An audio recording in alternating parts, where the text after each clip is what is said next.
Muli magandang gabi po sa lahat. Magandang gabi po, Father. Happy 118th anniversary ng San Antonio de Padua Parish. Salamat sa Diyos, salamat sa natipon dito sa Bisperas natin, itong dakilang Martes. Napakaganda ng ating pagbasa dahil pinapaalala sa atin itong Adbyento, ang mga bagay-bagay na nakalihim. Ano nakalihim? Hindi natin makita. Bakit hindi natin makita?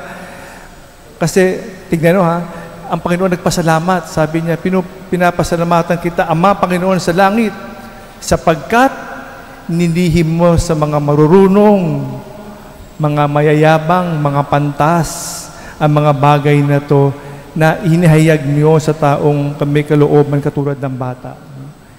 Nilihim sa mga matataas at ipinahayag sa mga nasa baba. Yun ang pinapasalamatan niya, nilihim. Kaya nga, lagi natin sinasabi, pagsimula, wala tayong peteng manlaki. Inaamin natin ang ating kasalanan pagsimula ng misa. The first thing we do is magpakumbaba. Aminin ang ating kasalanan, lahat tayo. Kaya unang yugto, pagkatapos sign of the cross, aminin ang kasalanan. Aminin. Pag wala tayong aminin, we're self-righteous, wala tayong karapatan makiisa sa celebration. In all humility, we begin our celebration. Every celebration, every prayer begins with humility, pagpapakumbaba. At pag nagpakumbaba tayo, makikita natin ang kamay ng Diyos. Na hindi makikita pag nasa taas. Imposible. Makikita natin mga material na kaligayahan, tagumpay na pangmaterial, pero hindi natin makikita ang nakita ng mga santo, nakita ng Panginoon, nakita ng ating mahal na ina. Hindi natin makikita yan. Yung mga spiritual na bagay will not be seen. Invisible, ililihim dahil sa kayabangan, dahil sa pagkamataas. Kaya yun ang ating pinagdiwang, ang kahalagahan ng pagpapakumbaba. Magpakumbaba at makikita natin ang kamay ng Diyos. Mahirap, pero makikita natin ang kamay ng Diyos. Hindi nalilihim.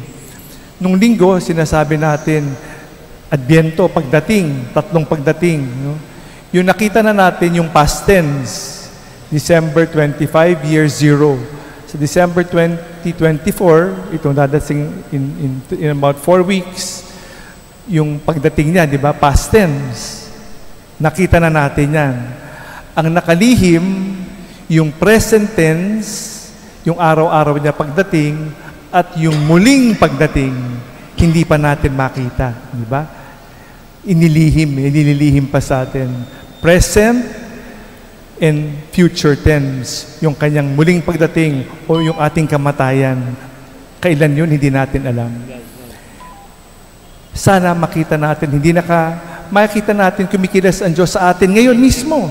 Kung magpakumbaba tayo, makikita natin kamay ng Diyos. Ngayon, sa paglalabas natin dito, sa pagkomunyon, sa salita ng Diyos, pag nagpapakumbaba tayo, maririnig natin ang mensahe ng Panginoon sa atin. If nagpapakumbaba, hindi ako karapat-dapat. Kahapon yung gospel, Lord, I'm not worthy to have you under my roof, but only say the word, and my soul shall be healed. Hindi tayo karapat-rapat. Wala namang karapat-rapat sa atin. Ako, hindi karapat-rapat. Walang karapat-rapat. But with the grace of God and all humility, we become worthy. We become worthy. So ulit, December 25, past tense, nakita natin, nakalihim yung ikalawang pagdating, pero nakikita natin sana sa pagpapakumbaba yung araw-araw, minu-minutong pagpapakita ng Panginoon sa atin.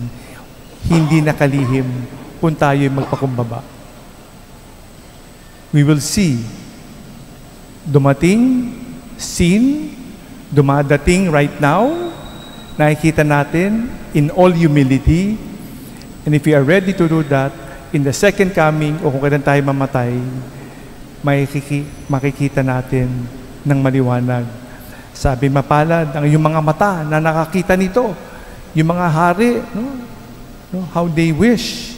Sana nakita nila yung nakita, ngunit hindi nila nakita. Hinangad nilang marinig, pero hindi nila napakinggan. We are listening to the words of assurance now. Kahit na gaano kalaki ang problema, kahit na gaano kabaon sa utang, kahit ang love life ay balubaluktot, kung ano na nangyari, magtiwala tayo, magpakumbaba, ipapakita niya sa atin ang daan kung papaano. Yan ang mabuting balita ng pagmamahal ng Diyos sa ating lahat. Salamat sa Diyos.